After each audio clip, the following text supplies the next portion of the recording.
온갖 음해에 시달렸습니다. 여러분 이거 다 거짓말인 걸 아시죠? 허풍입니다, 허풍. 누가 나에게 거울을 던질 수 있을까요?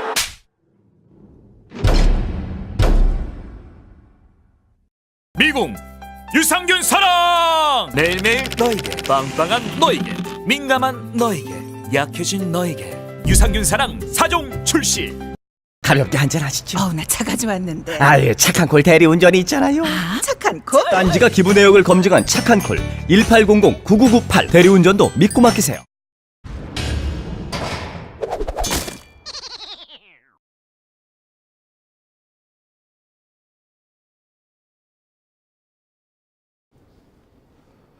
카카 배웅방송 다스베이다 제14회 시작하겠습니다.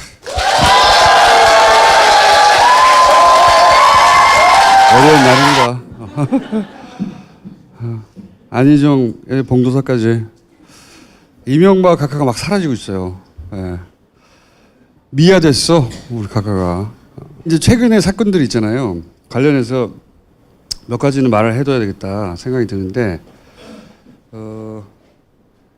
이게 이제 제가 공작을 경고했잖아요. 예.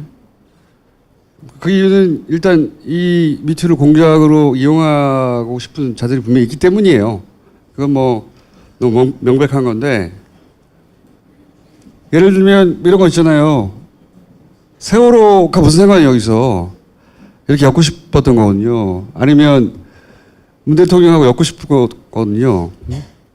이걸 얘기하는 것이고 그리고 두 번째 이유가 있어요. 미투가 사회운동으로 성공해서 이제 보편적 사회인식으로 자리 잡아야 되잖아요. 그 시스템으로 자리 잡아야 되잖아요. 그리고 굉장히 어려운 허들들이 있어요. 허들, 장애가. 짧게 얘기할게요. 힐러리는 샌더스 지지자들을 자신의 지지자들 못 만들었어요. 좀 거창하게 얘기해서 계급운동하고 젠더운동이 불화한 거거든요. 오프라는 힐러리 대신에 오바마를 지지했거든. 그러면서 본인 백인 여성 팬들을 다 잃었어요. 그거는 젠더하고 인종이 충돌한 거거든요. 인종 이슈가. 우리나라뿐만 아니라 과거로부터 현재까지 세계적으로 항상 젠더 이슈는 항상 복잡하고 어렵습니다. 그래서 여기에 공작하는 애들이 끼면은 본질이 사라지고 공작만 남는다는 거고. 여기까지 1절이에요. 2절을 좀 더 하면 최근에 JTBC에 대한 불만이 있어요, 사람들이.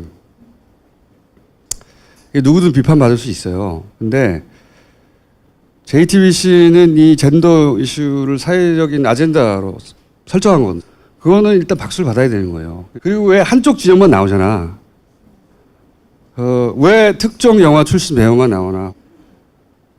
근데 그건 지금 얘기하면 안 돼요. 얘기할 때가 오겠죠. 예. 이미 나는 했기 때문에. 다른 사람들은 하면 안 돼요.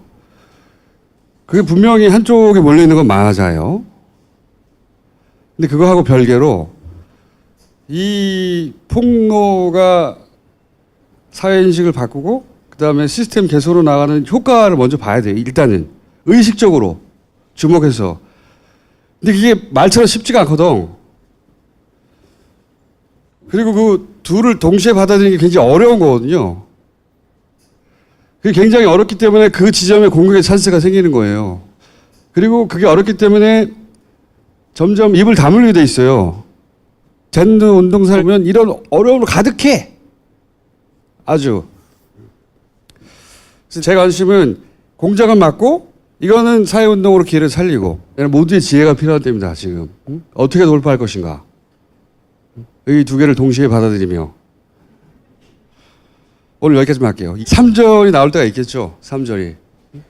그러니까 누군가는 말을 해야 하니 말하는 거예요. 씨발.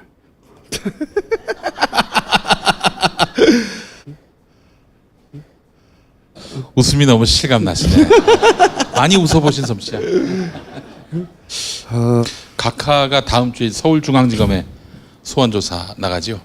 서울중앙지검 서초동에 있는데 그 앞에서 김용민의 정치쇼가 당일 생방송을 할 예정입니다.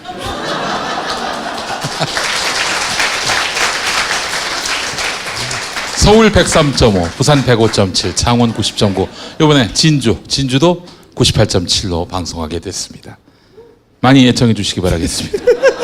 2011년에 낙곰수가 굉장히 인기를 얻었을 때 그때 뭐 김어준이의 뭐가 있다, 주진우의 뭐가 있다, 김용민의 뭐가 있다 이렇게 계속 그런 얘기가 있었어요. 그래서 내일이면 쟤네들 죽는다 이렇게 얘기했었습니다. 2012년 12월 대선 때 그랬어요. 예, 쟤네들은 죽는다. 쟤네들은 뭐가 있다. 예. 그래서 나도 다음 주에 뭔가 큰 거 하나 터뜨린다. 그런 얘기를 들었어요. 우리. 이런 굉장히 구체적인 얘기를 들었어요. 예, 저하고 주진우는.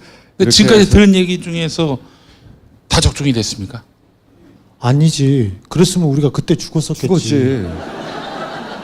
바로 죽었지. 자, 다 얼마 안 나왔습니다. 남았습니다. 네? 다음 야, 주에 충분해. 이명박 대통령 포토라인 서고 얼마 안 남았습니다. 다스베이더도 얼마 안 남았습니다. 하는 데까지 해보겠습니다. 네. 야, 네. 욕해. 너 이름이 뭐지? 댓글 패턴이 바뀌었어요. 보세요. 원래 문재인과 북한 나오면 이거예요. 지랄하고 있네. 요거거든요. 10,000개. 응? 이게 말했잖아요. 문재인 간첩. 응? 연병하고 있네. 이런 게 엄청난 추천을 받아요. 2월 이게 25일. 베스트 추천이에요? 맨 위에 이게 맨 있었지. 위에 네. 10,000개잖아, 10,000개. 문재인, 두 개 들어가면 폭발하는 거야, 원래. 다른 것도 폭발하지만. 문재인만 들어가도 다 폭발하는데, 그러니까 매크로는 100%예요, 자꾸 말씀드리지만.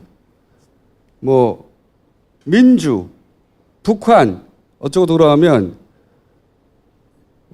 이런 거예요. 국제망신, 뭐, 너희들이 더 국제적 망신이다. 24,000개, 26,000개 더불어공산당, 더듬이 성추행당, 이거 20,000개. 그 시점에 따라 다른 거예요. 언제 올라오느냐? 이게 민주당, 북한, 문재인 들어가면 이거예요, 다. 김영철, 박람, 천하람 질문 묵묵부답, 세월호는 끝까지 이용했지, 니네. 질질 끌어야 되는 문재양. 저런 게 대통령이냐? 이게 무조건 탑이에요. 순식간에, 새벽에. 매크로에 매크로. 댓글 공정하는 거예요. 누군가가. 총동원해서. 그랬더니, 자, 대북초상, 김정은 다 나왔어. 좋은 소식 기대할게요. 걔들 어디 갔어? 걔들 어디 갔냐고! 갑자기. 조회수. 첫 술에 배부르진 않겠죠? 오. 2,000. 야. 2,000. 확 줄었네. 댓글 알바들 징하네? 좋은 교육과 기다릴게요. 어쩌고. 스트레이트. 일주일 사이에 확 바뀌었어요. 확. 일제히 철수. 국민들이 없어진 게 아니잖아요. 똑같은 생각을 하던 국민이 어느 한순간 다 사라진다는 게 말이 돼요? 2만 몇 개였는데 2,000개로 지금 떨어지고. 자유한국당의 국민들 납득할 비판을 하는 날이 오길 빌어봅니다. 뭐 누가 뭐 어쩌고 북한이라고 해서 댓글이 폭발하는 게 아니거든요. 기본적으로. 이거는 일주일 상간에 변한 거예요. 최근에. 작전상 후퇴라고 봅니다. 저는. 네. 저렇게 한 번에 새벽에 올라온 기사에 한 30분, 1시간 만에 2만 명이 문재인 나가 뒤지라고 하는 사람들이, 국민들이 갑자기 사라진다는 게 말이 안 되잖아요. 똑같은 이슈인데 바뀌었어요. 그렇다고 아예 없어진 건 아니에요. 선거 시절이나 곧 붙겠죠. 여전히 미투에는 붙어 있어요. 자꾸 리마인드 하는 거예요. 누군가 있다. 누군가. 이럴 때마다 참조할 만한 사이트가 하나 새로 생겼어요. 알바고라고. 앞에 소개했던 사이트들은 과거를 누적해가지고 이상징후를 찾아내는 거잖아요. 근데 이 사이트는 현재 기준으로 갑자기 댓글 추천이 확 올라가는 글이 있을 거 아니야. 응? 비정상적으로. 예를 들어서 적폐청산 민주당 본인들이 하지 누굴 청산하니 갑자기 올라가. 그러니까 오늘 비율을 따지는 거예요. 비율. 분당 비공감수 혹은 공감수가 엄청나게 비정상적으로 올라갈 때를 찾아내는 거예요. 거기에 이런 식의 매크로가 붙은지 안 붙은지 확인하거나 그 시점에 촬영하거나 저장하거나 그런 용도로 쓸 수 있습니다. 하여튼 거대한 한쪽 축이 있어요. 이번에는 어쩔 수 없이 박근혜 때문에 뺏겼지만 또 뺏길 수는 없는 거 아니냐라고 생각하는 집단이 있어요. 아주 힘도 세고. 그리고 걔네들은 미투가 세상을 바꾸는 건 관심이 없어요. 지난주에 PD수첩이 굉장히 중요한 뉴스를 하나 냈어요. 포스코가 보신 분들도 있겠지만 싸그리 흔적도 없이 사라진 그 PD수첩이었는데 포스코가 에콰도르에서 산토스 CMI라는 회사를 인수했다는 걸 다뤘는데 800억을 이렇게 쌌어요. 액수 블랙하우스에서 다뤘는데 굉장히 중요한 뉴스인데 왜 중요한 뉴스인지 알려드릴게요. 간단하게 정리하면 이 회사가 100억도 안 돼. 아무것도 아닌 회사야.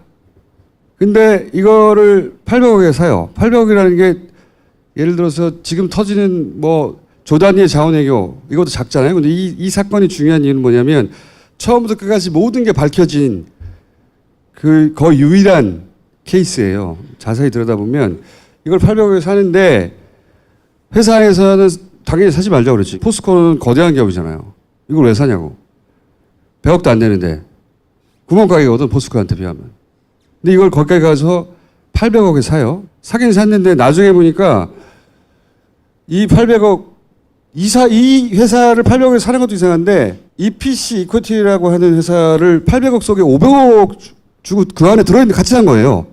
이거 산다는 얘기가 전혀 없었는데 같이 산 거야. 이거 왜 샀지? 아무도 몰랐어.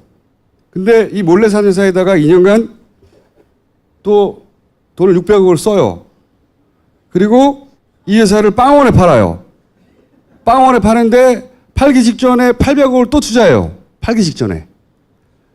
그래서 막 어떻게 된 걸 알고 봤더니 이 회사는 직원이 없어요. 주소만 있는 페이퍼 컴퍼니예요. 주소만 있는.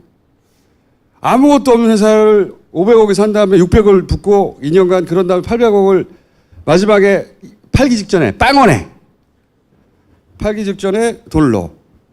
그러고 나서 애초에 샀던 산토스라는 회사는 원래 이 회사를 판 주인한테 되팔아요. 60억에.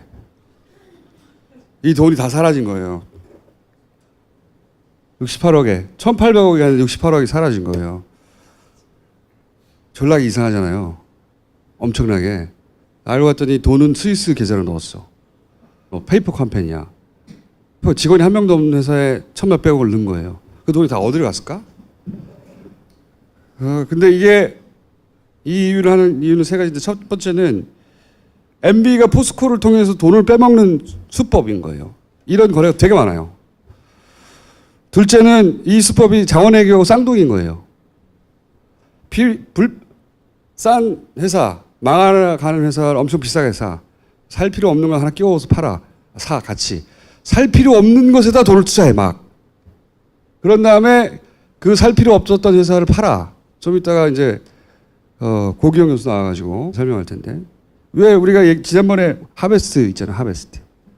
하베스트도 엄청나게 비싸게 샀지만 그때 쓸데없이 날이라는 정유시설을 샀거든. 날은 1달러에 산 회사예요. 1달러짜리를 1조에 샀잖아. 웃기잖아요? 말이 안 되잖아요? 1달러의 하베스트가 날을 인수했는데 그걸 1조에 산다고요, 우리가. 그런 다음에 그거를 팔아요. 그걸 판 회사는 정체불명의 회사예요, 또. 빵원에. 실질적인 빵원에. 1달러짜리를 1조에 샀다면은 1조에 산 다음에 1조를 투자하지 또 거기다가. 네. 그런 그 다음에 돈을- 실질가치 빵원에 팔지. 그 돈을 그렇게 해서 MB가 먹었다. 이 얘기를 하고 싶은 거 아니에요? 당연하지. 하지만 입증할 수가 없어요. 네. 누군가는 먹었어요. 누가 먹었는지 문제지 누군가는 먹었다고. 세 번째는 이런 뉴스가 다 안 나오잖아요. 이런 뉴스가 다 묻고 가는 거예요, 전부 다.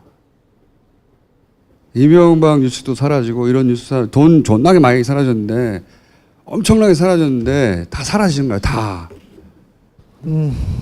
굉장히 중요한 부분이고 포스코는 뭐 세계에서도 초우량 회사였고 대한민국을 대표하는 회사였는데 지금 가지고 있는 돈이 거의 마이너스로 이명박 정부 초기에 13조 정도 이게 곳간에 그렇지. 쌓아놨었어요. 근데 나갈 때는 마이너스였어요. 현금이 너무 많았는데 회사가 현금왕이었잖아. 포철이. 그다음에 지금 MB 정권 다 지나고 나가지고 거덜해놨어요. 그래서 빌딩 판대잖아. 자기들 빌딩. 산토스 CMI에 저기에 돈을 주고 돈을 빼먹고 그랬던 사람들이 아직도 포스코의 회장으로 사장으로 다 그대로 권호준. 있습니다. 권호준. 그대로 있습니다. 지금 뭐 정권이 바뀐 지 이렇게 오래됐는데도 여기에는 자원외교는 아직 손도 못 보고 있는 정권입니다. 아니 저 부분은 또 이상득 저기 이명박의 형 이상득과 이상득 지역구거든 포철이. 네 특별히 관계 있고 이상득이 다 좌지우지했는데 이상득이 오늘 올 때도 눈이 아프다고 일부러 수술을 하셨어요. 아 그래요? 네. 지난해였나요? 지지난해 그 포스코에 대한 비리가 나왔을 때도 이상득은 몸이 아프다고 돌아갔었고요. 그리고 병원에 있다고 검찰 조사를 안 받았습니다. 이번에도 마찬가지인데. 근데 안타까운 건 예전에도 그랬지만 낙검수 때도 그랬지만 지금도 여기에 포커스를 두는 건 우리밖에 없다는 거야. 안타까운 일인데 난 데자뷰를 느끼고 있어요 요즘. 자, 그러니까 정신 똑바로 차려야 된다. 포탈만 보지 말고 정신 똑바로 차려야 된다. 포철을 보자. 네. 포철에 대한 이야기는 그래서 앞으로 계속 할 텐데 정신 똑바로 차려야 된다. 이게 쑥 지나고 나서 무슨 일이 있지 생각하기 시작하면 다 지난 다음에 당하는 거예요. 그러니까 정신 똑바로 차리고 살아남아야 한다 우리 모두가. 그래서 오늘은 구조적으로 이렇게 해먹은 거 있잖아요. 구조적으로 엄청나게 해먹었거든 씨발. 응? 진짜 엄청나게 해먹었다고. 그 엄청나게 해먹었던 구조에 대해서 좀 얘기할 거고 거기 들어가기 전에 주진우가 또 준비한 뭐야? 네. 이제 다스 강의 시간입니다. 아이씨. 자 이제 다 왔어요. 다 끝났어요. 이명박이 다음 주에는 포토라인에 섭니다.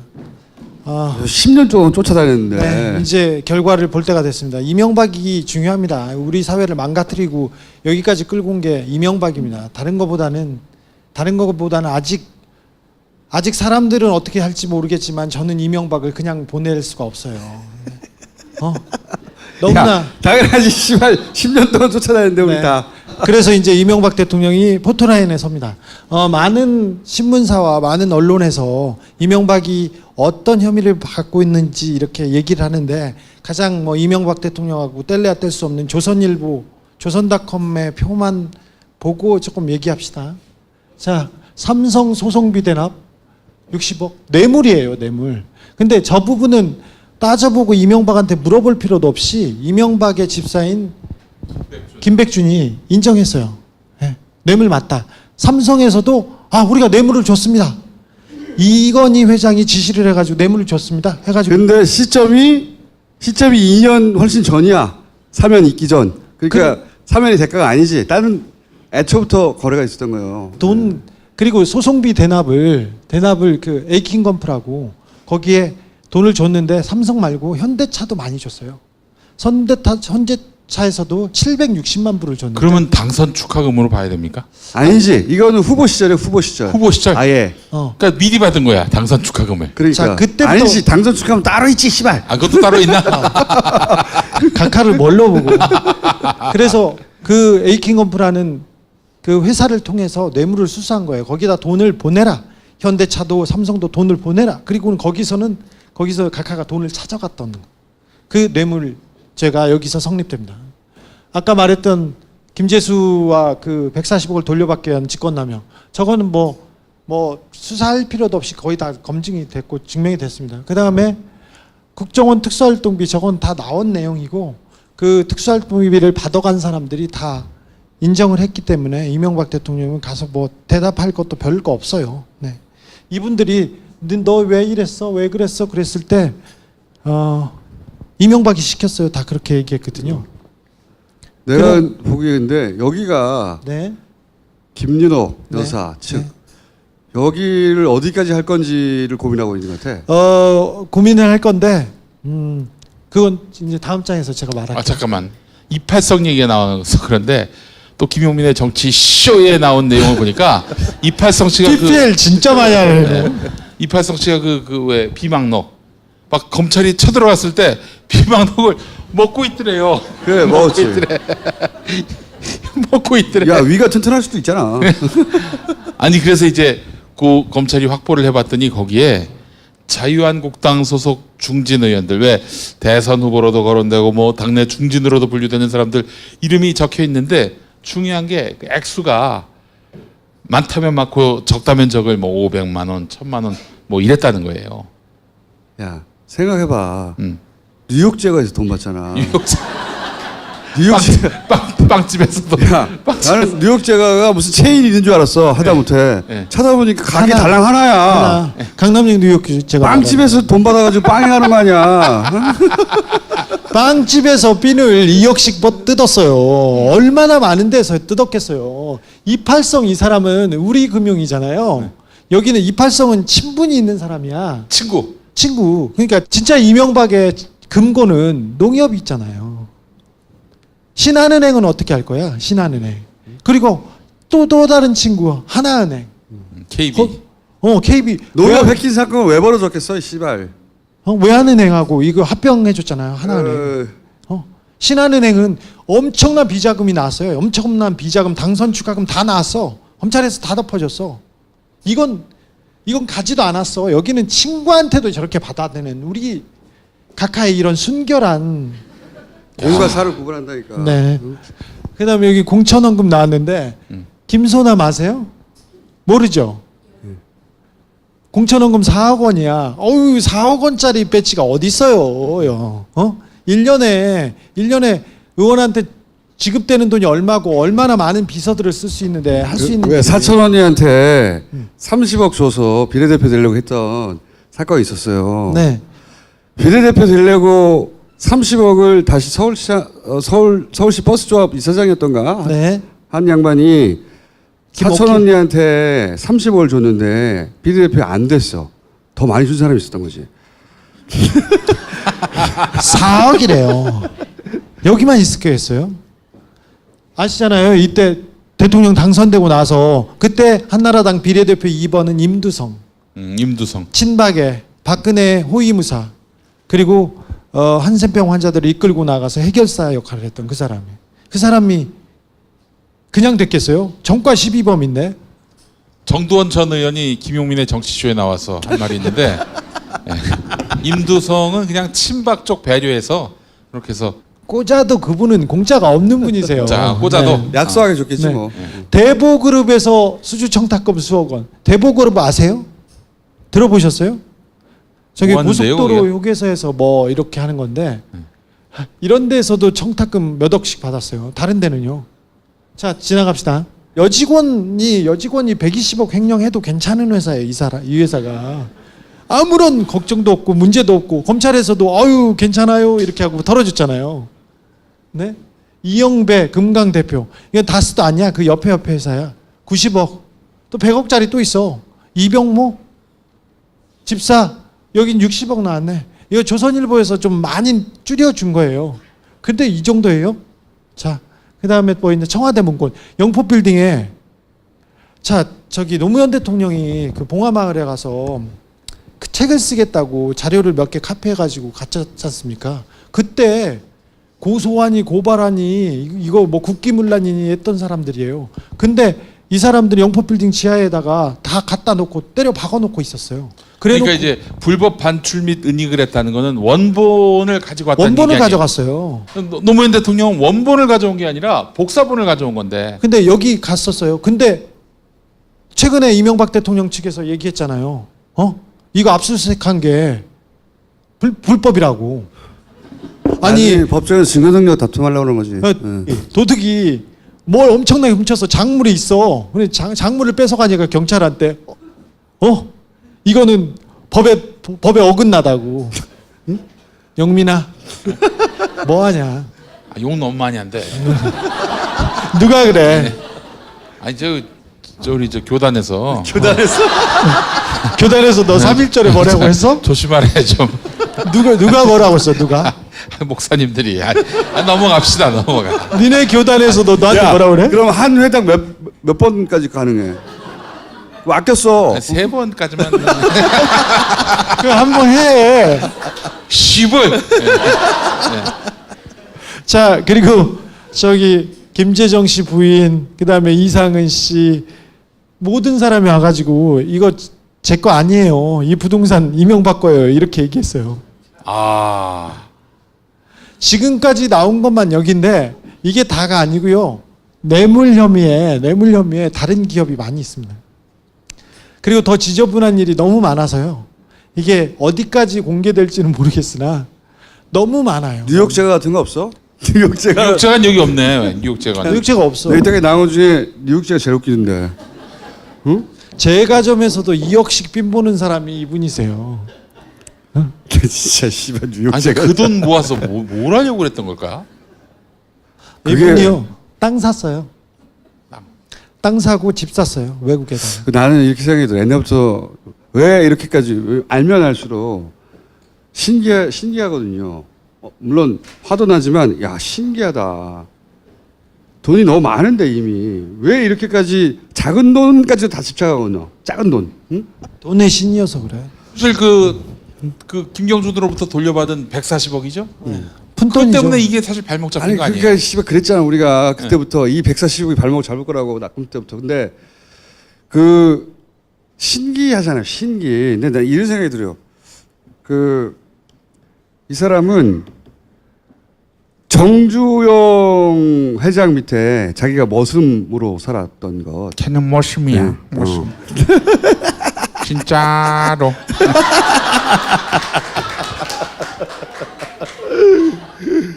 내가 보기에는 그것보다 더 부자가 되고 싶었던 게 이 아 사람의 목표였던 것 같아. 정주영보다 부자 되는 거. 재벌이 되는 거. 네. 그러니까 우리나라에 있는 모든 재벌보다 더 재벌이 되는 것. 그래서 뭐 누가 알아준다고? 왜 그러면 차명으로 합니까? 자기 이름으로 하지. 아니 근데 어쨌든 그 돈이 10원이라도 들어올 때마다 거기 어떤 쾌감을 느끼는 것 같아. 쾌감. 그걸 잃을 때마다 너무 아파 몸이. 그렇게 만약에- 생각하지 않으면 이해가 안 가. 그렇다면 빼앗으면. 뺏어야죠. 돈 빼앗기는 거를. 이거는 사실 아무것도 아니거든. 자기가 지금 해외에 이런 사건들 있잖아요. 이건 껌이 껌. 다 잃어도 돼. 진짜 나는 저 사람들이 2억 3억을 머릿속에서 우리가 2,000원 3,000원 생각하듯이 여겼을 거라고 봐. 왜 여기 조단위가 있으니까 2억 3천은 돈으로 생각하지 않았어. 그냥 갖다 쓰는 거야. 우리 생활비 필요할 때 조금 전기세 낼까? 뭐 이런 응? 3억짜리 이때는 몇 개 살까? 이럴 때 그냥 용돈처럼 쓰는 거야. 이게 걸린 것들은 다. 진짜 덩어리는 여기 없어요. 돈을 번다 했을 때는 다 해외에서 돈을 버는 거고 이거 그냥 용돈, 생활비, 공과비 같은 느낌인 거지. 그 이 돈으로 변호사 쓰지 왜 변호사 비용이 없다고 그럴까? 공과금 수금한 수준이었어. 10억, 20억 이런 거는 돈이 아니냐 이 사람한테는 전혀. 그 안에 죄의식도 없는 거고 그렇게 썼을 거라고 봐요. 그냥 평생 그렇게 써왔으니까 평생 차명을 해서 받아왔고 그리고 돈은 다이렉트로 뇌물은 자꾸 들어오고 저 때는 뭐 신나게 입 쫙쫙 찢어졌겠지. 용돈 많이 들어온다고. 뭐 대박이다. 여기서 하나 남은 건 나는 앞으로는 다 두 개 남았지. 해외에 있는 돈은 어떻게 할 건가 하나 하고 저 김윤영 여사 응? 여사 쪽은 어떻게 할 건가 검찰이 고민할 것 같아. 네, 다음번. 자, 김윤옥 여사는 그냥 사모님이 아니었어요. 이명박보다 훨씬 목소리가 큰 사람이었어요. 이분은 공천에도 직접 관여하고 자리에도 직접 개입했었어요. 그리고 돈도 직접 받으셨어요. 국정원 특수활동비도 이명박보다 더 많이 쓰신 분이 저분이세요. 조사는 불가피합니다. 조사는 이명박 대통령 오기 전에 마무리됩니다. 근데 사법 처리는 안 할 거예요. 그러니까 거기서 부담을 느끼지. 네, 부부를 둘을 사법 처리한 전례가 없다고 판사들이 왜 전례가 없어? 이철이 장영자가 있는데. 좋은 전례였어. 에? 근데 이 사안은 좀 달라서요. 그럴 겁니다. 근데 내가 보기에는 이제는 해야 해. 네, 왜냐면 재질이 나쁘기 때문에 매우. 네, 죄질은 매우 나쁘나 뭐 포토라인에 서지도 않고 감옥에도 안 갈 가능성이 큽니다. 그렇습니다. 오늘 나오셨어요, 형? 이분은 포스코를 다 말아먹은 사람이고요. 자원외교도 이 사람이 전세기를 타고 세계를 누비면서 우리 돈을 너무 많이 쓰셨어요. 대표 저서로 자원을 경영하라. 네, 이 책을 내신 분입니다. 저분이 좀만 덜 부지런했어도, 이명박이 조금만 부지런했어도 우리 국고가 이렇게 탕진되지는 않았을 거예요. 근데 지금 아프다고 저렇게 하고 있어요. 가서 말도 잘 안 하고 그냥 갈라고만 하고 있어요. 지난번에 이명박 정부 때도 저 사람 수사도 못 했거든요. 100개 중에 100가지 큰 범죄 중에 가장 약한 거 하나 가지고 구속이 됐으나 그것도 병원에서 누워 있다가 나갔죠. 사선이도 병원에 누워 있다가 네. 우리가 낙검수에서 맨날 떠들어가지고 결국 감옥에 갔잖아요. 그때. 근데 화냈죠. 왜 화냈어요. 나를 그러니까. 여기에 왜 가만두냐고. 그래서 저기 돈을 자기가 네. 먹는 게 아니거든. 가만히 있지 않겠다고 했었죠. 근데 저 사람도 그렇습니다. 이 사람은 구속될 가능성이 조금 더 있으나 이 사람은 고령과 지병 중이란 이유로 또 피해 나가려고 수를 쓰고 있습니다. 저 연기력 보세요, 저거. 그렇습니다. 자, 변수. 이 사람은 이명박의 큰 사위, 삼성전자 전무 이상주입니다. 이 사람은 돈을 직접 받고 만졌어요. 이명박 집안에서 돈을 직접 만지고 이렇게 다룰 수 있는 사람은 몇 없습니다. 한 사람이 이상주입니다. 근데 이 사람은 삼성, 그러니까 우리나라 거대 가장 큰 비례축이라고 얘기하는 이명박과 삼성, 거기를 이어주고 거기에서 거래를 하던 그 사람입니다. 저 사람은 한 번이 아니라 몇 번 불려가서 얘기를 하고 했습니다. 검사 출신이에요. 어찌 될지 모르겠지만 저 사람은 잡아야 된다고 생각해요. 삼성이 빼주겠지. 삼성이 걸려 있는 게 그게 이 사람의 약점이자 그 다음에 가장 큰 강점이에요. 아까 40억 뇌물죄로 퉁쳤잖아요. 삼성같이 거대 기업이 아니 정유라한테 말 사주고 뭐 하는데도 수백억씩 줬는데 돈을 그렇게 원하는 이명박한테 그 이명박의 BBK 사건을 무마해주기 위해서 삼성은 외국 공무원을 매수해서 삼성에 취업을 시켜줘요. 그리고 죄를 없애줍니다. 그리고는 계속해서 어떤 사안마다 이명박한테 요구했고 그때마다 이명박은 돈을 받아갔어요. 가장 중요한 사람이 이 사람이에요.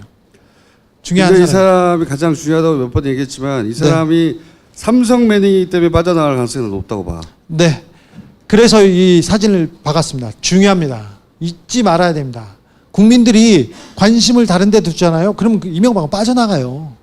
국민들이 관심이 있어서 지금 포토라인에 서는 거지 이명박을 잡으려고 하지도 않았어요. 이명박을 어떻게 잡느냐, 국가원수 둘을 어떻게 감옥에 쳐넣느냐. 왜 못 쳐넣어? 전두환도 있고 노태우도 있었잖아.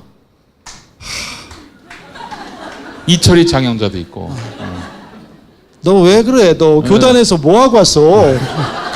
아, 욕해야 되나? 왼쪽은 김석환입니다. 에이킹 건프의 변호사. 전두환의 변호사였고요. 그 다음에 이명박의 변호사였고 이건희의 변호사였어요. 윤창중의 변호사. 윤창중의 변호사였어요. 이 사람이 진짜 뒤에 있는 숨은 실세입니다. 자, 제가 있는 로펌에다가 이명박이 돈을 보내라. 현대 삼성 다 돈을 보내라고 하고 거기서 돈을 가져갔어. 이명박이 받아갔어요. 10억 저기다가 꿈쳐놓으니까 이명박이 김백준 보냈다는 거 아니에요? 돈 내놓으라고. 그 10억을 받아온 거예요. 받아오라고 했죠. 근데 저 사람 유명한 분이니까 아주. 자, 근데 김석환은 미국 시민권자고 안 움직이고 있어요. 그리고 삼성하고도 걸려 있고 이명박하고도 걸려 있고 내가 가면 진짜 큰 게 터진다고 할 거예요. 삼성하고 관련 있어. 그죠? 당연하지. 홍석현과 삼성과 관련이 있어요. 그래서 저 사람이 그 사법 처리가 안 될 가능성이 커요. 자, 이상주와 저 사람은. 그 옆에 사람은 김재수 총영사. 저 사람은 다스의 돈을 받기 위해서 이명박 심부름을 하기 위해서 변호사였다가 LA 총영사가 됐어요. 근데 미국 시민권자야. 어려워. 도망 다니고 있어요, 지금. 지금 숨었어. 예전에 요 앞에 총선 때 이명박을 심판하자 그러는데 김용민이 끌려 나와가지고 김용민으로 다 지우고 지나갔잖아요. 2012년 4월이었습니다. 그때 이명박의 실정을 심판하자고 총선이 열렸는데 그래서 이명박 얘기가 나왔는데 언제부턴가 이명박이 쭉 사라지고 김용민만 나왔었어요. 지금도 이제 비슷하게 지어지고 있죠, 사실은. 예, 저는 여러 가지 매우 복합적으로 데자뷰를 느껴요. 마지막입니다. 이지영입니다. 이지영. 이상득의 아들이고 이명박의 조카입니다. 이명박의 해외 재산은 거의 대부분 저 사람이 관리하고 있습니다. 싱가포르에 가장 큰 덩어리가 있고 스위스와 케이만과 다른 데에 있습니다. 저 사람이 돈을 어떻게 관리하는지 삼성과는 어떤 관계가 있는지는 저 사람이 잡혀갈 때까지 그리고 이명박의 재산을 밝힐 때까지 저희가 쫓겠습니다. 다스베이더는 끝날 수 있습니다. 하지만 이지영과 이명박 재산에 대한 추적은 멈추지 않을 겁니다. 네, 이상입니다. 쟤네들이 우리 굉장히 싫어해요. 좋아하겠어? 네. 이제 싫어하기 때문에 항상 그래왔지만 최근에는 다시 이렇게 줄 위에 올라가 있는 기분과 함께 자, 그 다음에는 이거 정말 전설의 누룽 현미를 할 만하구나. 앰프도 누룽 현미. 지금 딴지마켓으로 오시면 전설의 누룽 현미를 맛보실 수 있습니다. 품질로 승부하는 애플 비데. 딴지마켓에서 판매 중입니다. 네?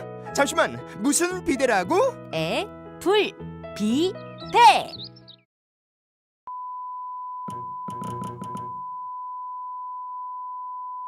PPL 시간이 돌아왔습니다.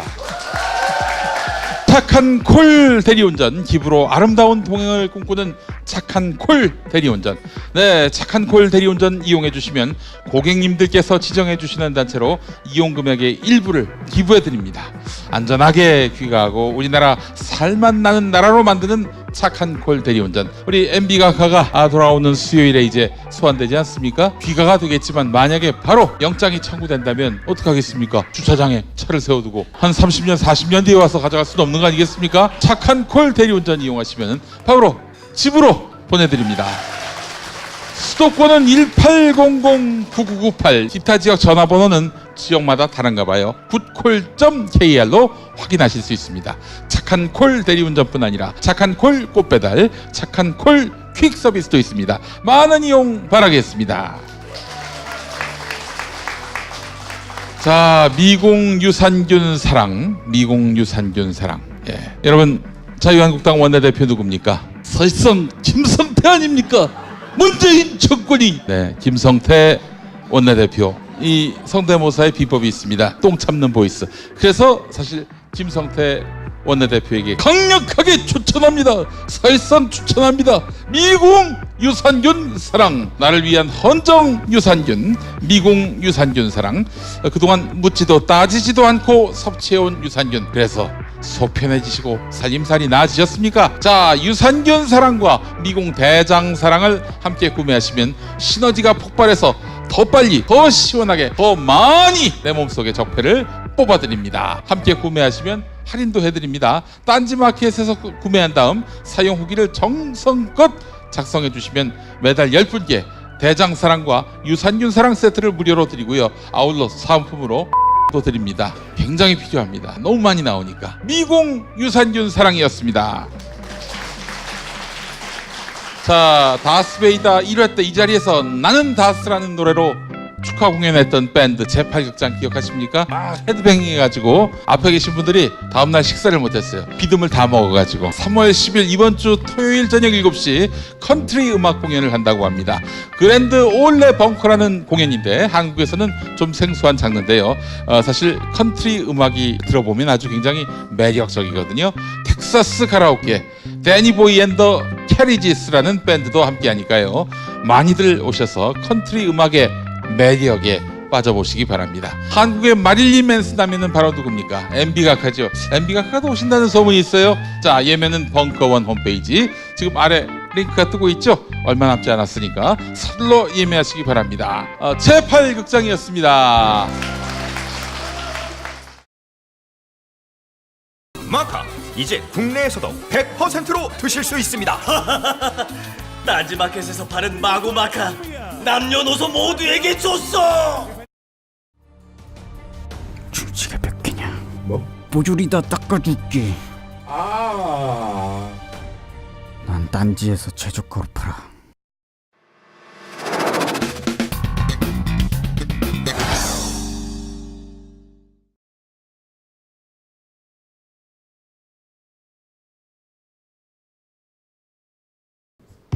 안원구 청장님, 고기영 교수님 모시겠습니다.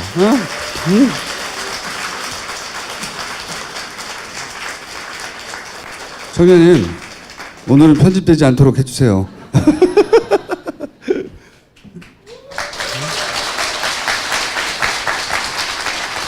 자,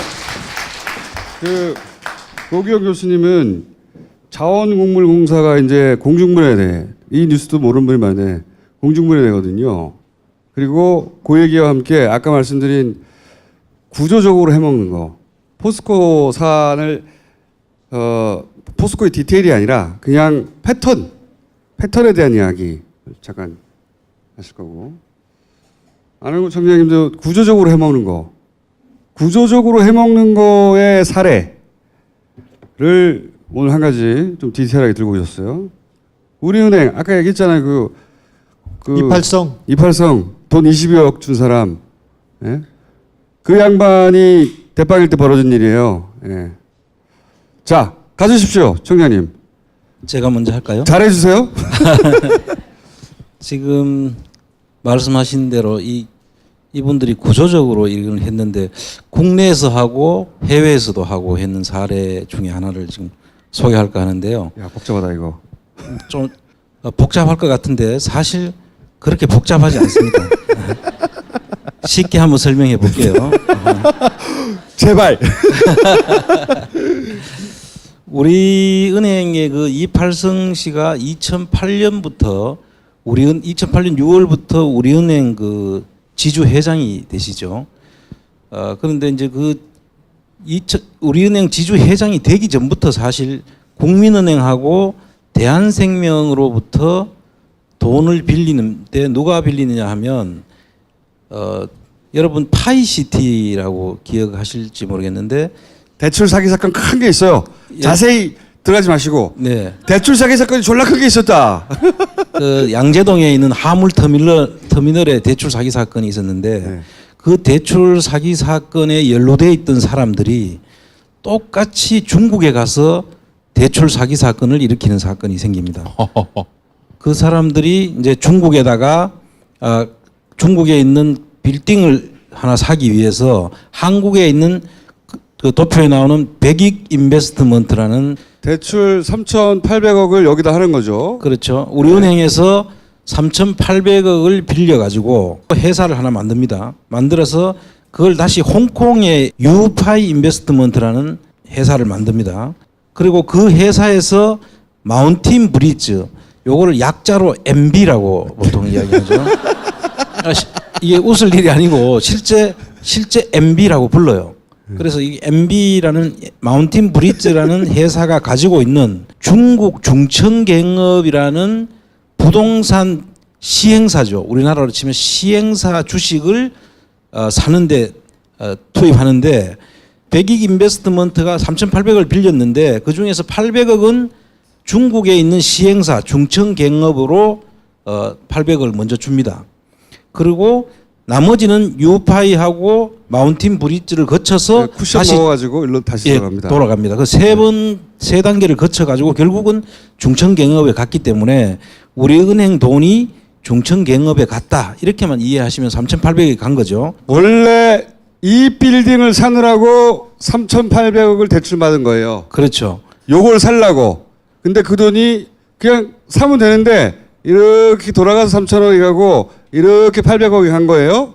돈이 여기까지 그래서 왔어요. 그리고 또 하나 이것도 설명하셔야죠. 우리나라에 있는 우리은행뿐만 아니라 우리은행 중국 법인에서도 또 알고 봤더니 1,366억이 똑같은 대표예요.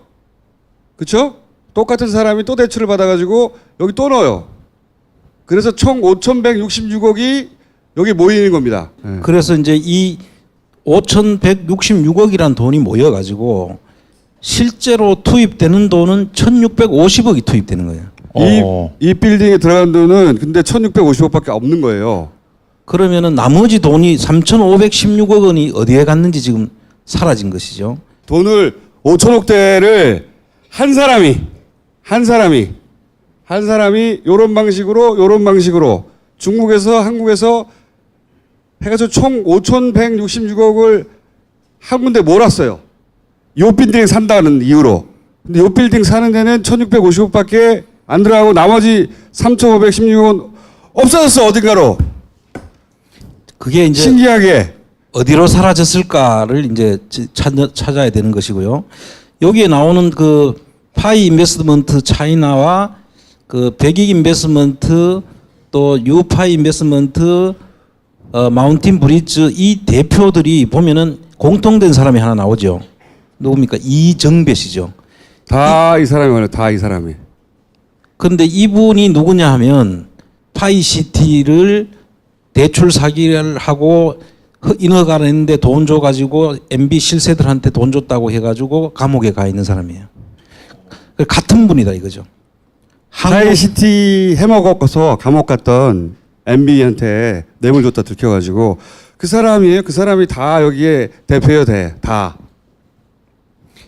지금 이분이 다 해먹었는데 중국에는 누가 지금 개입되나 하면은 중청갱업의 대표 김홍영이라고 이제 이름이 돼 있죠. 예. 이분이 이제 조선족 여자분이에요. 돈이 모인 곳. 예. 예. 그 조선족 여자분이고 이분의 남편이 마운틴 브리지의 대표의 민봉진이라고 나오죠. 이분이 두 사람이 부부간이에요. 여기 부부예요. 이 민봉진 씨는 지금 이정배 씨하고 똑같이 지금 감옥에서 이정배 씨는 8년형을 지금 받아가지고 감옥에 있고 이 마운틴 브리지 대표로 있던 민봉진은 6년형을 받고 지금 감옥에 살고 있는 중입니다. 이 두 사람 다 파이. 예. 그런데 그 부인인 김홍영 씨가 지금 그 하프 빌딩의 주인이 돼가지고 나타나 있는 거예요.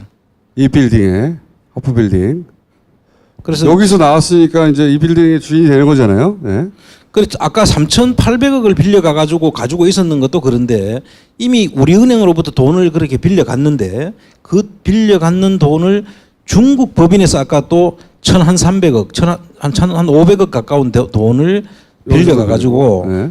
중청갱업에 또 이어놨잖아요. 그래서 이 돈들이 지금 누가 뒤에서 있는 건지 즉 과연 이 김홍영 씨가 민봉진 씨가 주범인지 아니면 그 뒤에 누가 배우가 있는지를 그 뒤에 MB가 있다고 생각하면 안 됩니까?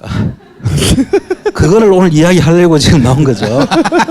시작해 주세요. 그러면 제가 잤습니다. 자, 그러면 이렇게 우리은행이 당했으니까 우리은행이 돈을 찾아야 될 거 아니에요. 이제 그 얘기 하시려고 그러죠. 그렇죠. 예. 돈을 빌려준 주체가 우리은행이잖아요. 그러면은 그런데 주인이 지금 김홍영과 민봉진 이 사람들로 돼 있잖아요. 부부가. 그리고 이 부부가 돼 있는데 우리은행이 돈을 빌려줬으니까 그때 담보를 보면은 옆에 우리은행 주식 담보 제공이라고 해가지고 1, 2 이렇게 돼 있죠. 저 1, 2가 번호가 아니고 마운틴 브리지가 주식이 한 주짜리 회사였어요. 우리은행 담보 제공 1, 2. 그러니까 3천억짜리 주식이라는 거죠. 한 주가. 그리고 유파이 인베스트먼트도 2주짜리 주식이었어요. 2주로 가지고 주식을 만들어 놓고 이 민봉진이가 구속될 무렵에 그거를 100주로 늘려 가지고 증자를 하는 형식으로 100주를 늘려 가지고 그걸 김홍영의 부인한테로 다 넘겨 놓고 갑니다. 그러니까 우리은행이 가지고 있던 담보는 1몇 %밖에 안 되게 생긴 거죠. 자기가 가지고 있던 주식이 다 해봐도 1몇 %밖에 못 가지는 거예요. 그러니까 실질적으로 우리은행 거여야 되는데 갑자기 김홍영이 것으로 90몇 %를 가진 99% 정도를 가진 김홍영이 주식으로 탈바꿈해 있는 거죠. 그래서 우리은행이 그것이 우리 거라고 해서 이제 받으려고 하는데 우리 은행이 돈을 찾아와야 되지 않겠습니까? 그 3,516억은 어디 갔다고 하더라도 1,650억이라도 저걸 찾아와야 되는데 그걸 찾기 위해서 우리나라의 그 김현장이라는 법무법인을 시켜가지고 찾는데 결과적으로 김현장에 들어간 돈이 약 한 300억 정도 법무법인에 들어가면서 결국은 김홍영이 앞으로 지금 소유주가 돼 있어요. 중간 약간 놓치실 것 같은데 간단하게 말하면 5천억을 쐈잖아요. 우리은행이. 그러면 저 건물이 우리은행 꺼야 되잖아요. 한마디로 말하면 이런저런 사고가 나도 3천억은 사라졌어도 1,600억은 지분을 가지고 있다니까 1,600억이라도 자기 꺼야 되잖아요. 근데 우리은행은 자기 게 없어요 지금. 없어진 거죠 완전. 5천억이 다 날아가고 아무것도 없는 거예요. 그래서 우리은행에서는 그 3,800억을 대손 처리를 합니다. 대손이라는 게 뭐냐면 이제 우리는 더 못 받으니까 장부상으로 이걸 못 받는 돈으로 처리한다 이런 뜻입니다. 대손 상각을 하고 그렇게 해놨지만 사실상은 그게 자기들 돈이었기 때문에 계속 받으려는 노력은 계속 해요. 중국에서 이 건물이 필요가 해가지고 중국 정부에서 우리 이 건물을 우리가 살 테니까 당신들이 넣은 돈 1,650억 이상을 줄 테니까 팔아라고 이야기를 합니다. 여기서부터 헷갈릴 수 있어요. 그러니까 이건 뭐냐면 이게 이제 중국 얘기예요. 중국에서 중국 정부가 이 건물을 사려고 했던 거예요. 이 건물을. 이 건물이 입지가 좋고 해가지고. 근데 중정에서 봤더니 1,600억이 걸려 있잖아요. 근데 중국 정부가 봤더니 이거는 우리은행 거야. 자기들이 판단해 보니까. 이 이상한 여자가 껴있지만 중국에서는 이 여자가 사기꾼이라는 걸 알고 아 이거는 결국 우리은행하고 딜을 해야 되겠구나. 이렇게 판단한 거예요. 여기까지. 예. 그래서 그 하프 빌딩 밑에 보면 중국 공안 조사 내용이라는 말이 나오는데 여기서 이제 그 김홍영이 주식으로 돼 있기는 하지만 조사를 해보니까 소유권을 넘기는 과정에서 그 중국 판사를 외수를 해서 김홍영이 앞으로 넘어갔으니 이거는 실제는 김홍영이 것이 아니다. 우리은행 것이 맞다라고 중국 정부는 판단을 하고 있는 거예요. 그래서 우리은행 보고 우리은행이 너가 원래 주인이니까 이 사람을 문제를 삼아가지고 한국 정부에서 잡아가면 그 돈은 우리은행에다가 돈을 지불하고 살 테니까 파세요라고 여러 번 우리은행에다 이야기를 하니까 우리은행 아니요 우리 돈 다 받았어요 지금 이렇게 나온 거예요. 그 중국 정부에서 이 사기꾼이니까 이거 니네 거 맞네. 근데 우리가 사야 되는데 나중에 분쟁이 생길 수 있으니까 그렇죠? 중국 정부를 깔끔하게 하고 싶었던 거예요. 그래서 우리는 니네 맞으니까 이 여자 고소해서 잡아가고 그러면 중국 정부가 1,600억을 우리은행에 줄게. 우리은행에서 만세죠 만세. 그 돈 1,600억을 찾을 수 있는 기회잖아요. 그랬는데 돈을 다 받았다고 하는 거예요 지금. 그래서 중국 정부 쪽에서 우리 국회나 정부 쪽에다 계속 타진을 합니다. 이거 우리가 돈 주고 살 테니까. 그러니까요. 네. 타진을 하는데 우리 돈 다 받았다고 자꾸 중국 이야기하는 거예요. 우리은행이 희한한 일이죠. 자기한테 사겠다고 하는 거 이거 당신들 거니까 우리가 살려고 하니까 팔아라고 하는데 우리 돈 다 받았어 그러면서 계약서를 제시를 하는데 그 계약서 내용을 보니까 줄을 다 꺼놓고 아무 내용을 근거도 없이 하면서 계약서만 보여줍니다. 그런데 그 내용 속에 실질적으로 받았을 것으로 추정되는 돈은 한 250억 정도는 받은 것 같아요. 근데 그 내용을 잘못 보면 쓰셨네 그러면 2,500억이 아니라 아니요. 2,500억 원으로 받았다라고 주장하는데 실질적으로 계약서를 보면 250억 정도는 들어온 것 같아요. 근데 그 250억이 어디서 들어왔나 하면은 매너 인터내셔널이라는 버진 아일랜드에 있는 회사에서 김홍영 회사에서 돈이 들어옵니다. 근데 김홍영하고는 지금 소송을 하면서 한 번도 거래를 한 적이 없어요. 근데 돈은 김홍영한테서 받았던 거예요. 그러니까 이게 이 돈 자체도 김홍영은 여기죠 여기. 예. 중국 당국에서 사기꾼이라고 한. 그래 중국에서는 지금 이 사람에 대한 조사가 사실은 다 끝나 있는 것 같아요. 다 끝나 있고 조사를 해보니까 이 사람은 사기꾼이고 자기가 이런 돈을 가지고 살 수 있는 사람이 아니었다는 것이 판단이 됐는데도 불구하고 우리은행 그쪽에서 지금 받았다고 하는 거죠. 가장 간단하고 정상적인 건 이 김홍영을 우리은행은 고소하고, 그죠? 감옥에 보내고, 우리은행은 중국 당국에서 돈을 받으면 깔끔한 거예요. 그렇게 안 하고 있다. 받았다고 주장하고 있다. 그렇죠. 받았다고 하는 그 계약서 내용에도 보면 250억 정도는 들어온 것 같은데 그 계약서 내용에 이런 내용이 4번 나오는데 절대 매너 인터내셔널 김홍영이나 민봉진 가족조차도 만나지 말라는 곳이 4군데나 나와요. 그게 우리은행에서 그렇게 계약서 내용에 그렇게 할 이유가 없죠. 그래서 우리은행은 거꾸로 그러면 김홍영을 보호하고 있는 거예요.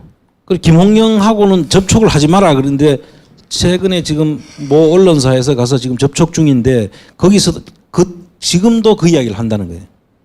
자기들은 김홍영하고 접촉하지 말라는 이유가 뭐냐 그랬더니 김홍영하고 우리는 적이니까 만나지 말라고 했다는 것이다 라고만 지금 이야기하고 있고 실질적으로 누가요? 우리은행이요? 우리은행 쪽에서. 예, 그 말씀하셔서 주어를 빼주셨어요. 예. 우리은행은 이 김홍영을 만나지 말라고 하고 있는 거예요. 김홍영은 사기꾼이잖아요. 우리은행을 속인 돈을 3천억 이상 날려먹은 그렇잖아요. 근데 우리은행이 이 사람을 만나지 말라고 하고 있다고요. 그런데 돈은 또 우리 매너 인터내셔널이라는 김홍영으로부터 이 회사는 물론 버진 아일랜드에 있는 그 조세피난처에 있는 회사이긴 하지만 거기서 돈이 들어왔다는 거예요. 그래서 지금 이해가 안 되는 거죠, 이게. 이게 농협에서 우리 왜 주진우가 처음 추적했던 농협 대출 사건이잖아요. 이것도 기본적으로 대출이나 투자 사기 사건이란 말이죠. 당한 쪽이 가만히 있는 금융기관으로부터 돈을 빼먹는 가장 쉬운 방법 중에 하나가 PB 투자나 이런 대출이잖아요. 그게 농협만 있었던 게 아니다. 이것도 골 때리는 거잖아요. 골 때리는 거. 예? 아까 포스코도 골 때리는 거지만 이것도 골 때리는 거예요. 기업이든 은행이든 돈이 모여 있는 거 공사든 거기서 돈을 빼먹을 수 있는 모든 기술들을 다 동원했다 이렇게 보시면 된다. 이게 중국에서 이런 사건이 일어났지만 이 사건이 일어나기 직전에 파이시티라는 양재동 화물터미널이 똑같은 방식으로 해먹었던 거예요. 그때는 잡힌 거고. 예, 그래가 잡혔고 사실 잡혀서 조사를 했는데 이정배라는 사람하고 민봉진이만 문제가 되고 실질적으로 뒤에 배후에 있던 사람은 그까지 가니까 그때 당시에 검찰에서 여기까지만 하자라고 덮었다는 거예요. 그래서 그 부분에 대한 이야기를 이제 앞으로 우리가 해야 될 이야기들이다. 그렇게 속죄로 남겨둡시다. 이 사안 좀 이해하셨죠? 네. 이 사안 어쨌든 은행이 돈 빼먹은 거예요. 빼먹었는데 은행이 중국 정부에 돈을 준다고 하는데도 사기꾼하고 거래하고 있고 그런 거예요. 한마디로. 누군가를 보호하고 있는 거죠. 그걸 보호해야 하는 이유는 이 사람이 터지면 자기들이 죽으니까 아니겠어요? 아주 단순하게 복잡하게 생각할 거 없어요. 5천억을 잃었는데 5천억을 은행이 말이 안 되지. 이 김홍영을 끝까지 잡아내야 되는 건데 이 여자를 왜 못 만나? 이 여자를 꼭 만나야 되는 거죠. 꼭. 자기들이 못 만나면 기자들이라도 찾아가서 잡아내야 될 사람인데 만나지 말라고 하잖아요, 지금. 말이 안 되는 겁니다. 전혀. 그리고 그 은행이 왜 버진 아일랜드에 있어? 그 회사가. 버진 아일랜드에. 지금 조세 피처죠. 지금 보면 버진 아일랜드 나오죠. 바베이도스 나오죠. 홍콩 나오죠. 케이만, 싱가포르 나오죠. 전부 우리가 조세피난처의 자금 흐름이 흘러가는 곳에 그냥 바로 그냥 주면 되지. 왜 그렇게 삥삥삥 돌려가지고 그렇게 들어올 이유가 첫째 없잖아요. 중국에 투자하면 그냥 바로 투자하면 되는 것인데. 가장 간단한 거는 돈 대출 받아가지고 이렇게 가면 되는 거예요. 이렇게. 왜 페이퍼 캠페인을 몇 번을 거쳤습니까? 이 돈이. 예? 말도 안 되는 일이 벌어졌다. 농협에 왜 우리가 농협 처음 얘기할 때 이게 프로토타입이다. 요거 액수는 작은데 요 구조를 여러 군데서 해먹었을 것이다. 이게 제가 보기에는 업그레이드 버전이에요. 예. 자, 청장님. 예. 오늘은 괜찮았어요. 근데 사실 MB를 이해하는데 공식만 알면은 그렇게 어렵지 않습니다.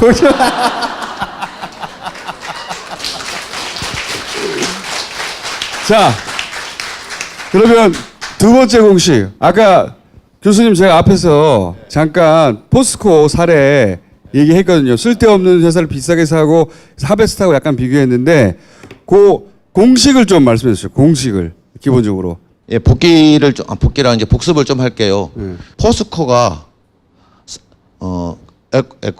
에콰도르의 산토스. 있는 어떤 건설 회사를 하나 사거든요. 그게 산토스라는 회사인데 800억에 그 회사를 사요. 원래 한 100억 정도의 가치가 있는 회사라 그러는데 800억 중에 한 500억 정도는, 그런데 300억은 그 회사를 사는 데 돈을 쓰고 500억은 이상하게 그와 아무 관계없는 페이퍼 컴퍼니에 일을 사는데 500억을 써요. 에코티스. 예. 네, 아까 말씀드린. 그래서 말하자면 산토스하고 에코티스라는 회사를 껴서 삽니다. 그리고는 페이퍼 컴퍼니이기 때문에 사업이 없어요. 내용이 없잖아요. 직원도 없고. 예. 근데 한 2, 3년 있다가 그걸 되파는데 되팔기 직전에 다시 증자를 합니다. 거기다 돈을 다시 넣어요. 그게 얼마였죠? 그게 800억이고 그 정도는. 그 사이에 있는 게 600억이고 예. 1,400억을 아무 일도 안 600억 하는 플러스 800억을 돈을 넣고 그걸 팝니다. 얼마에 파냐면 제로에 팔죠. 빵원에 팔아요. 빵원. 예. 증자를 왜 했는지도 모르겠고요. 무슨 사업이 있었으면 사업 자금으로 돈이 필요하면 증자가 필요하기도 한데 페이퍼 컴퍼니이기 때문에 그럴 필요가 없었거든요. 그리고 더욱 이상한 거는 뭔가 이유가 있었다고 칩시다. 600억, 800억을 넣어야 되는 이유가 있었겠죠. 그러면 그냥 계속 갖고 있어야 되는 거 아닌가요? 왜 또 팔아요 그거를? 빵원에. 어쨌든 그렇게 해서 1,400억이란 돈이 이렇게 사라집니다. 그리고 정작 산토스 본체도 현지에 있는 다른 업체한테 팔아요. 그 현지에 있는 업체라는 게 기업이 아니고요. 자본금 80만 원입니다. 80만 원짜리에서 80만 원짜리 회사에다가 팔아요. 몇 달 생긴 지 몇 달 안 되는 회사. 예. 직원도 없어. 이게 이제 포스코의 내용입니다. 네. 그러니까 투자된 돈이 페이퍼 컴퍼니 사면서 들어갔던 처음에 500억, 그다음에 중자하면서 600억, 800억 이게 날아갔고 처음에 샀던 산토스에 들어갔던 300억 정도가 거의 제로에 팔면서 다시 날아갔고 이게 이 돈을 다 날린 거예요. 굉장히 심플하게 했죠. 이렇게 복잡하지 않고. 근데 사실 포스코는 지금 해외 사례고 국내에도 그런 사례들이 많죠. 지금 얘기하지 말아주세요. 헷갈릴 수 있으니까 네. 규모는 다르지만 포스코가 산토스 CMI라는 회사를 사는 과정에서 일어났던 일을 하고 석유공사가 하베스트를 사면서 일어났던 일이 거의 유사합니다. 신기할 정도로 유사해요. 그래서 가만히 생각해 보니까 이게 유사할 수밖에 없겠구나. 뭐냐면 대충 해외 기업을 산다는 명분으로 돈이 나가는 패턴이 비슷해 보여요. 지금 오늘도 사실은 이것도 비슷합니다. 이거는 이제 기업이라는 이런 걸 끼고 있지는 않지만 이상한 형태로 돈을 유출을 해가지고 결국은 못 찾고 그리고 그거는 대손 처리하고 날도 마찬가지거든요. 하베스트 입장에서 보면 대손 처리가 된 거예요. 기업은 회계 정리를 해야 되니까요. 그렇게 해서 마치 어쩔 수 없이 팔았는데 못 찾는 것처럼 지금 돼 있습니다. 대출을 사기 당했거나 투자를 실패했거나 이런 방식. 근데 그 일들은 다 해외에서 일어나. 해외에서 못 찾는 거예요. 어디 가는지 몰라 씨발 누구도. 거기 이제 하나만 더 보태면 캐나다가 주로 이 일을 하는 나라가 돼 있어요. 보면 지금 아까 말씀하신 하베스트도 캐나다 회사죠. 이제 그 가스 공사가 산 엔카나라는 또 회사가 있는데 그것도 캐나다죠. 저수지 캐나다. 예, 조그만 거. 맨 처음에 시작한 거. 그다음 그 볼레오 강산이라고 그 바하마이닝 그것도 캐나다가 주 나라가 돼 있어요. 그래서 지금 저수지 게임에서 나왔던 그 캐나다라는 나라가 왜 캐나다였는지를 볼 수 있는 그런 그게 어떤 프로토타입이라고 우리가 계속 얘기해왔잖아요. 그 영화가 정말 중요한 영화거든요. 요렇게 시작했다라고 흥행이 안 됐어, 씨발. 꼭 봐야 되는데 사람들이. 아니 여기 분들은 다 그거 알아요. 기출 문제 나오면 다 맞출 수 있어요. 언제 한번 뭐. 다스 경시 대회를 한번 했으면 좋겠어요. 다스 경시 대회. 공식이 있어요. 사례를 더 많이 연구하면 연구할수록 비슷한 패턴이다. 조금씩 상황에 따라 변주는 있는데 큰 틀은 비슷해요. 큰 틀은. 이제 앞으로 더 많은 사례가 나오겠죠. 그리고 이 사례들의 패턴을 찾아서 여기서 돈을 찾아야 진짜를 잡는 겁니다. 이명박 지금 겨우 100억, 뇌물 100억이거든요. 100억. 지금 국내에서 검찰이 확인한 게 겨우 100억. 여기는 껌값. 100억은 잔 흘리고 간 돈이에요. 여기. 밖에서는 비교가 안 돼요. 액수가. 한 회사만 그런 거고. 교수님, 그래서 그런 패턴으로 지금 들어가서 산잡에서 하다 보니까 사라진 돈 얼마나 됩니까? 아직 다 확인되지 않았고요. 자원 개발에 나섰던 공사가 3개 있잖아요. 석유공사, 가스공사, 광물자원공사. 이게 좀 투자였기 때문에 지금 요 사기 사건하고 좀 달라요. 실제로 돈을 주고 기업을 샀거나 광산을 샀거나 뭘 샀단 말이에요. 이게 과연 손실이냐 아니냐는 좀 복잡합니다. 예를 들어서 저기 금광이 있다고 해서 1,000억에 샀어요. 그 금광에는 2,000억 원어치의 금이 묻혀 있습니다. 샀는데 조금 파서 보니까 금광이 아니고 쓰레기밖에 없어요. 그러면은 1,000억 투자가 손실로 돼야 되겠죠. 근데 이게 확인이 될 때까지는 손실로 남지 않습니다. 계속 장부상에는 어떻게 돼 있냐면은 그곳에는 2,000억의 금이 묻혀 있고 비용이 1,000억이 들어갔지만 캐기만 하면 1,000억이 남는다 라는 식으로 돼 있어요. 그럼에도 불구하고 지금까지 그 자원 개발에 나섰던 공사 3개가 거의 확정적으로 손실이라고 확정해 놓은 금액들이 있습니다. 그게 10조가 넘습니다. 그래서 정확히 한 12조쯤 될 것 같아요. 그럼 추가 손실이 문제잖아요. 추가 손실은 아무도 모릅니다. 왜냐하면 지금 방금 말씀하신 것처럼 우리가 보기에는 금은 없고 쓰레기만 있는 것 같아 보이는데 정말 그런지 아닌지는 다 캐봐야 돼요. 그렇다고 그거 확인해서 끝까지 석유를 다 채굴할 때까지 가보자 라고도 못하잖아요. 그렇다고 확인도 채 안 됐는데 그만두면 역공이 들어옵니다. 어떤 식이냐면 거기 금이 2,000억 원 정도 묻혀 있었는데 니네가 못하게 해가지고 우리가 포기한 거다. 손해가 났는데 손해 책임은 니네 때문이다. 이런 식의. 그게 자원으로 빼먹은 이유 중에 하나예요. 어떤 특정 시점 확정하기 어렵거든 이게 계속. 자원이라는 게요.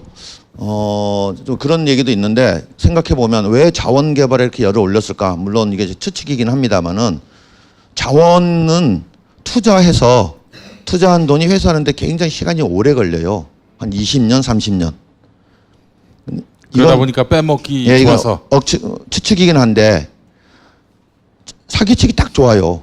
왜냐하면 정부는 5년이지 않습니까? 5년 동안 돈을 빼먹었다고 티가 안 나는 사업. 왜? 나중에 돌아올 거라고 주장하면 되니까. 이게 딱 적합한 산업 중에는 자원 쪽이에요. 실제로 그런 얘기 많이 했습니다. 네. 초기에 투자를 했는데 당장 회수되기를 바라는 것은 무리 아니냐. 뭐 이렇게 얘기를 했었어요. 그렇게 할 수 있다는 걸 알고 거기서 한 거예요. 거기. 그리고 또 해외에서 이루어졌기 때문에 우리나라 형사권이 안 미치죠. 그래서 실제로 세무조사도 할 수 없고 또 검찰이 수사도 하기가 힘들어요. 왜냐하면 해외 기업들이 다 끼어 있기 때문에 그 나라의 협조를 받아야 되거든요. 그래서 아까 말한 기간도 장기간이지만 또 그 우리나라에서 조사도 수사도 하기 어려운 그런 상황을 아마 물색했던 거 아닌가 이런 생각까지 듭니다. 또 하나는 수치상으로 조작이 가능해요. 자원은. 예를 들어서 이런 겁니다. 2,000억짜리인데 2,000억을 투자했습니다. 혹은 2,000억짜리인데 4,000억 투자했다 합시다. 그러면은 투자 잘못한 거 아니냐. 아니 2,000억짜리 금강을 캐려고 4,000억을 투자하는 바보가 어디 있어. 이런 거죠. 근데 문제는 그 금강에 2,000억 어느치의 금이 묻혀 있는지 2조 원어치의 금이 묻혀 있는지는 기준에 따라 달라집니다. 무슨 얘기냐면 똑같은 금강인데 어떤 사람은 2조 원어치 금이 묻혀 있다고 주장할 수 있고 어떤 사람은 2,000억 어치의 금밖에 없다고 주장할 수 있다는 거예요. 이렇게 주장할 수 있기 때문에 봐라. 우리가 2조짜리 금강을 4,000억에 산 건데 왜 우리가 잘못됐다고 그러는 거냐. 이렇게 주장할 수 있는 분야. 이게 또 자원입니다. 좀 복잡하죠? 안 복잡해서 사기치기 딱 좋아요. 사기치기. 그렇게 빠져나가고 있는 거고요. 하지만 그중에 하베스트는 어쨌든 날이라고 하는 걸 통해서 사례가 분명히 드러났기 때문에 패턴을 포스코하고 비교할 수가 있게 된 거죠. 아직도 그렇게 비교할 수 없이 계속 돈만 들어가는 것들이 많이 있고 그러면서 공사가 이제 예를 들어 장항공사는 그래서 지금 날아간 거죠. 그렇게 빼먹고 다 날아가가지고 돈이 없어가지고 문 닫아요. 회사가. 날린 거지. 다 빼먹고. 세금을. 씨발. 야, 3회 한 번 해줘, 용민아. 오늘은 좀 기자분들이 많이 오신 것 같아서 오늘은 좀 자제하겠습니다, 여러분. 용서해 주시기 바라겠습니다. 지금 저기 우리 총수님께서 말씀했듯이 광물자원공사는 아주 심각합니다. 그래서 그 광물자원공사의 자본금이 2조 원이에요. 근데 2조 원 다 까먹고 지금 한 마이너스 1조 원 정도 돼 있습니다. 3억을 까먹은 거예요, 그럼? 예. 3억이라. 근데 문제는 3조. 아, 3조. 야, 3억 줘요. 정도는 뉴욕제가에서 해결해.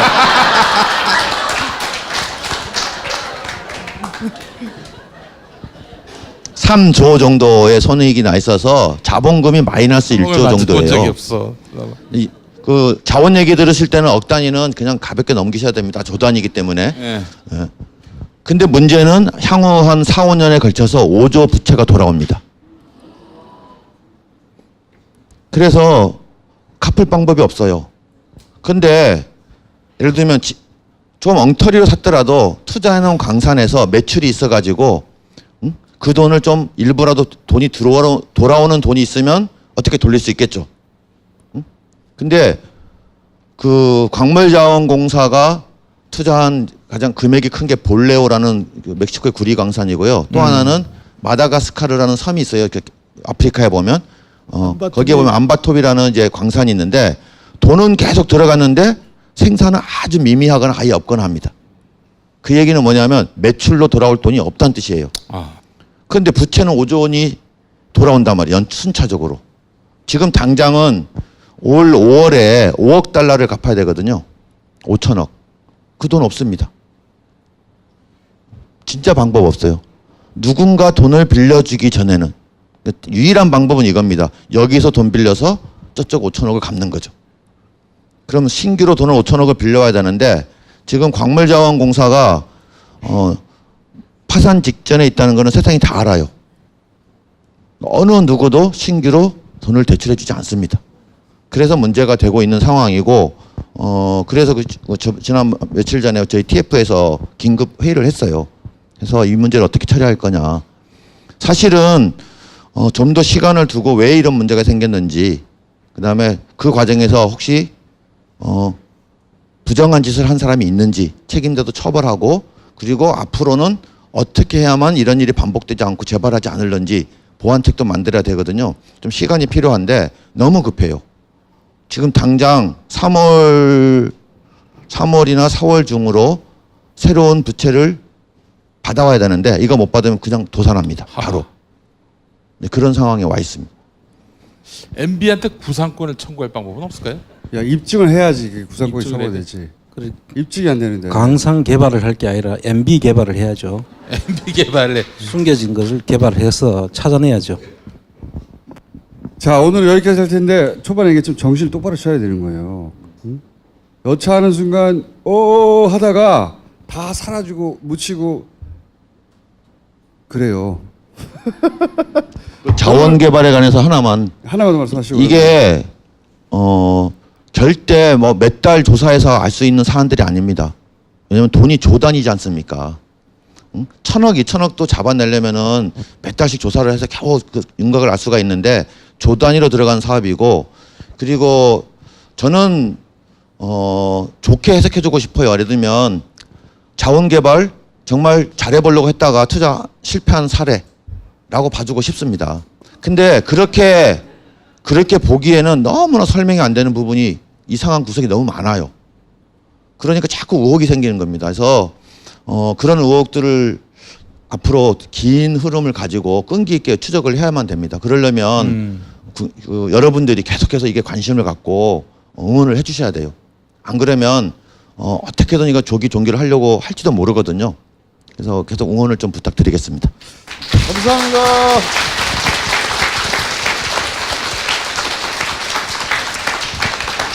자, 오늘은 여기까지 했고요. 예. 아니 저기 해야지 다스합창만 해야지. 하시지 마세요. 그거까지 좀 놓고 하세요. 예. 아셨죠? 다섯장 해야지. 예. 네. 그러면 우리는 일단 여기서 물러가겠습니다. 감사합니다. 네. 가지 말고 다 사업 장난 금방 끝나니까 꼭 하시고 가세요. 아셨죠? 예. 요즘 핫한 서비스인 팟캐스트. 누구나 팟캐스트를 만들고 들을 수 있는 파티를 소개합니다. 그럼 나만의 방송국을 만들어 볼까요? 먼저 파티 앱을 다운받고 방송국 만들기 버튼을 클릭. 이후 개설하기만 누르면 끝. 정말 간단하죠? 이제 멋지게 편집된 방송을 올려볼까요? 각 항목의 정보를 입력한 후 올리기만 누르면 간편하게 완료. 나만의 스튜디오 파티. 지금 만나보세요.